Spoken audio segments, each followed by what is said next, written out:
Our story begins with Charles Howard, a newly divorced businessman in the West.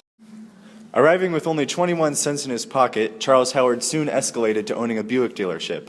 Charles met his wife-to-be, Marcella, and they bonded over their love of horses. Charles soon met and hired Tom Smith. One day while at a horse show, Tom Smith suddenly stopped and looked around. That's the first time Smith met Seabiscuit, and he knew there was something special about the horse. They brought Seabiscuit back to the barn, but he didn't seem to get along with the other horses. Smith decided to introduce Seabiscuit to Pumpkin, a veteran of the barn, and they soon became best friends and were inseparable. Under Smith's care, Seabiscuit began to win races for the first time in his career. Seabiscuit's first big race was the Santa Anita Handicap.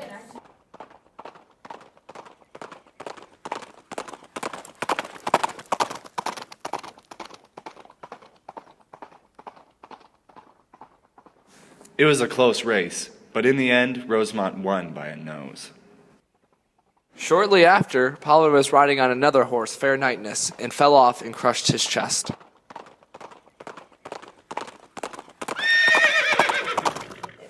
Back at the barn, Marcella and Charles Howard worried about Pollard's health, and Tom Smith worried about who would ride Seabiscuit.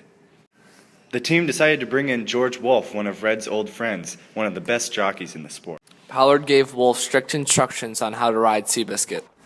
George Wolfe's first important race was the 1938 Santa Anita Handicap. In his second handicap, Seabiscuit lost a close race to Stagehand. One cloudy afternoon after Pollard's recovery, he was taking his friend's horse for a ride around the barn when it bucked him off and smashed his leg. Howard and Smith turned to George Wolfe once again. Pollard soon fell in love with his beautiful nurse, Agnes, and I can't say I blame him. Not long after, he asked her to marry him. Back at the racetrack, George Wolfe was in a race against Ligarodi, Charles Howard's son's best racehorse. Seabiscuit came away with an easy win. In the winner's circle, the feeling was bittersweet. Charles and Marcella still wanted to win the 100 Grander.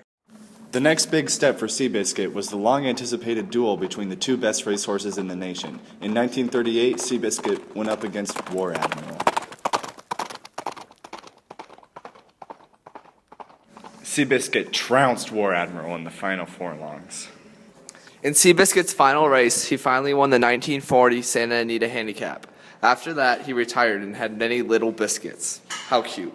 Tom Smith remained a horse trainer until his dying day, and the Howards cared for Seabiscuit for the rest of their lives.